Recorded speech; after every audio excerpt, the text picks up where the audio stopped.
ওমরে ফারুক রাদিয়াল্লাহু তাআলা আনহুর ছেলে ভুল করে মদ পান করে ফেলেছিলেন। আব্দুর রহমান, ঘটনা ঘটেছে মিশরে। মিশরের গভর্নর তখন আমর ইবনে আস রাদিয়াল্লাহু তাআলা আনহু।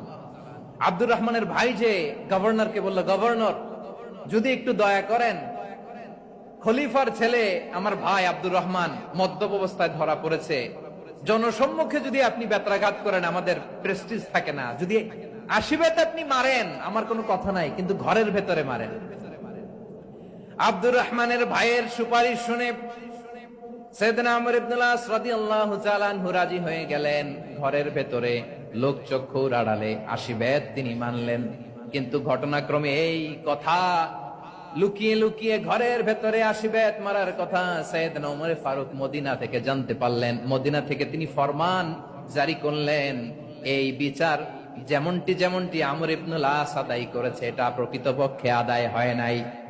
আসো সবাই মদিনায় আসো, আমর ইবনে আস মদিনায় আসো, আব্দুর রহমানও আসো, সবাই আসো, জনসম্মুখে এই বিচার কার্যকর করতে হবে।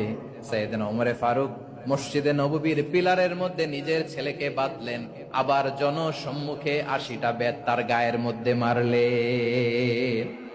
মাজমুয়ে ফাতাওয়া ইবনে তাইমিয়া রাহিমাহুল্লাহ উনি এটা নকল করেছেন। এটা সবচেয়ে বিশুদ্ধ মত, আরো অনেক মত আছে। মারা গেছে কবরের উপর, ওগুলো বাদই দিলাম। কেমন খলিফা ছিলেন, কেমন খলিফা! পশ্চিমারা তোমরা জাস্টিস আমাদেরকে শেখাও, ইনসাফ কারে বলে সুশাসন আমাদেরকে তোমরা শিখাও। ওমর ফারুক রাদিয়াল্লাহু তাআলা ওই বিচারকে তিনি ধর্তব্য মনে করেন নাই। মদিনাতে এনে আবার জনসম্মুখে আবার ৮০ বেত মেরেছেন।